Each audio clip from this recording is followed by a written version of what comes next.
निसर्गाने तर साथ सोडलीच, पण आता पीक विम्याची रक्कम फुल ना फुलाची पाकळी म्हणून त्याच्या खात्यात पडेल याच्या प्रतीक्षेत असलेला बळीराजा. आणि त्यातच सरकारने असं घोषित केलं की 25% अग्रिम विमा हा दिवाळीच्या अगोदर त्याच्या खात्यात येईल. म्हणून काय तर मोबाईलमध्ये SMS ची प्रतीक्षा करत असणाऱ्या शेतकऱ्याला जर असा मेसेज येत असेल की नमस्कार, तुमचं नाव जे काही आहे, तुमचा जो काही पीक विम्याचा तुम्ही फॉर्म भरला आहे आणि त्यामध्ये जमिनीचा आणि कागदाची त्रुटी आढळून आली आहे, त्यामुळे जिथं फॉर्म भरला आहे तिथं संपर्क करावा.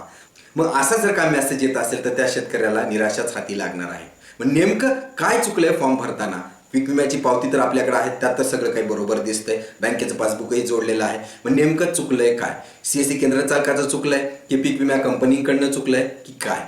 या सर्व गोष्टीमुळं आता पीक विम्याची आशा जी लागली होती शेतकऱ्याला, त्यामध्येच एक नवीन चिंताचा भर पडलेला आहे. नमस्कार, मी दत्ता चौले. माहिती सरकारी योजना या आपल्या यूट्यूब चॅनलमध्ये आपल्या सर्वांचं पुन्हा एकदा स्वागत करतो. आपण जर का चॅनलला नवीन असाल तर माझी तुम्हाला विनंती आहे, तुम्ही या चॅनलला सबस्क्राईब नक्की करा, जेणेकरून सरकारी योजनेबद्दल, खास करून शेतकऱ्यांच्या सरकारी योजनेबद्दल सर्व माहिती तुम्हाला एकत्र उपलब्ध होईल. मित्रहो, लातूर जिल्ह्यामध्ये खरीप 2023 या हंगामासाठी जी कंपनी नियुक्त करण्यात आली ती म्हणजे SBI जनरल इन्शुरन्स. आता आपण पाहतोय की ऑक्टोबर संपत आलेला आहे.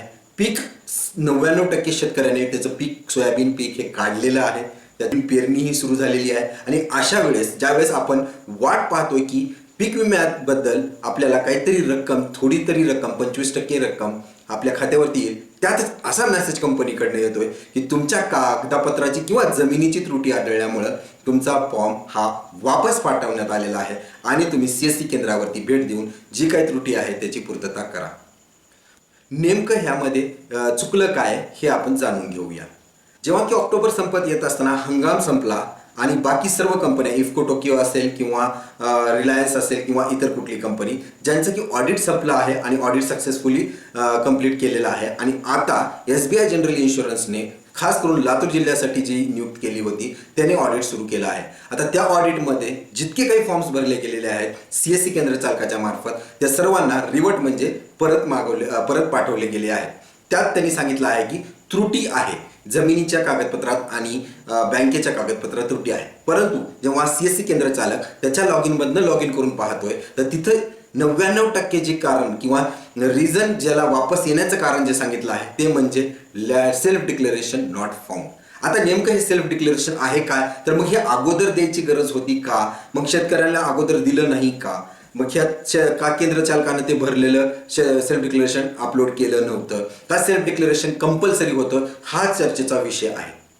आपण पाहतो की पीक विमा भरत असताना जो कोणी केंद्र चालक असेल त्याला माहिती आहे की पीक विमा भरत असताना आपल्याला प्रामुख्याने 3 कागद जोडायला लागतात. त्यातच असं सांगण्यात आलंय की बँकेचं पासबुक हे कंपल्सरी डॉक्युमेंट आहे, ज्यामध्ये की रेड कलरचा स्टार मार्क येतो. त्यासोबतच बाकीचे 2 कागद म्हणजे लँड रेकॉर्ड आणि त्याचं सेल्फ डिक्लेरेशन. पाहतोय की तांत्रिकदृष्ट्या हे वेबसाईट इतकी सबळ आणि स्ट्रॉंग बनलेली आहे की त्याला आता कुठल्या जमिनीच्या कागदपत्राची गरज लागत नाही. म्हणजेच काय, जर तुम्ही 712वरचा क्रमांक आणि खात्यात 8चा खाते क्रमांक टाकला तर तुमचं नाव आणि जमीन जी आहे ती समोर येते. मग त्यामुळं कागद व्यतिरिक्त जोडण्याची गरज लागेल असं काही राहिलेलं नाहीये. त्यातच दुसरं झालंय काय की तुम्हाला स्वयंघोषित पीक पेरा, मागील 4-5 वर्षाखाली तुम्हाला तलाट्यामार्फत घोषणापत्र द्यायला लागायचं की ह्या शेतात हे पिकलेलं आहे. परंतु मग 2017च्या नंतर शेतकरी हातानेच लिहून द्यायचा आणि स्वतःची सही करायचं की मी हे पेरलं आहे. मग आता तंत्रज्ञानाचा वापर करून पीक पाणी ही एक नवीन सोय करण्यात आली आहे. जर तुम्ही तुमच्या शेतात हे पीक घेतलं असेल तर त्याचे फोटो काढून अपलोड करणं गरजेचं आहे. मग इतकं सारं शेतकऱ्याने केलं असताना हाताने लिहिलेल्या कागदाची आणि त्याने केलेल्या सहीची व्हॅल्यू काय असणार आहे? त्यामुळंच काय तर विम्याचा फॉर्म भरत असताना फक्त मॅक्झिमम 99% केंद्र चालकाने त्याचा बँकेचं पासबुक भरलेलं आहे, सोबतच लँड रेकॉर्ड जोडलेला आहे, आणि काही ठिकाणी त्यांचे सोईंग सर्टिफिकेट म्हणजे सेल्फ डिक्लेरेशन हे दिलेलं नाहीये. मग आता काय, तेवढ्या छोट्याशा कारणामुळं हा फॉर्म वापस येत आहे. मग ज्यावेळेस हा फॉर्म वापस येतोय त्यावेळेस आपल्याला करायचं काय आहे, तुम्हाला जे काही सेल्फ डिक्लेरेशन आहे ते सेल्फ डिक्लेरेशन भरायचं आहे. त्यांनी जे पीक घेतलंय, किती जमीन आहे ते भरणं आणि अटॅच करून पाठवणं, इतकं करायला केंद्र चालक तयार आहे. परंतु नेमकं आता ह्याच्यात बघण्याची गोष्ट अशी आहे की तुम्ही जिथं सेल्फ डिक्लेरेशन अटॅच करताय ते जी जागा आहे ती आहे लँड रेकॉर्डची.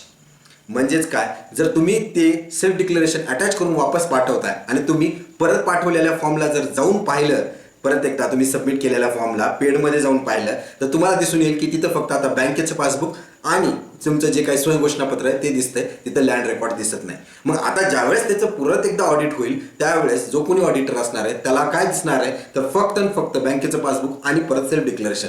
आता काय ते परत जमिनीचं कागदपत्र नाहीये म्हणून त्यांनी वापस आपल्याला पाठवलं नको, इतकंच काय ती त्यांची मेहरबानी. मग आता आपल्याला आणखी ह्याच्यात दुसरी बाब अशी आहे की जर समजा एखाद्या शेतकऱ्याने स्वतः फॉर्म भरला असेल किंवा बँकेत फॉर्म भरला असेल तर त्याचं काय. कारण CSC केंद्र चालकाला तुम्ही इथं येऊन म्हणू शकता की ऑडिट चालू आहे आणि त्याच्या लॉग इनमधनं तुम्हाला परत पाठवता येईल. परंतु जर बँकेतून भरला असेल तिथं तर सेल्फ डिक्लेरेशन लागतच नाही. मग अशा वेळेस तुम्हाला तिथं त्या शेतकऱ्यांनी काय करायचं, म्हणजेच काय, जर CSC साठी वेगळा नियम बँकेसाठी वेगळा नियम असेल तर हा नियम सरसकट लागू होत नाही.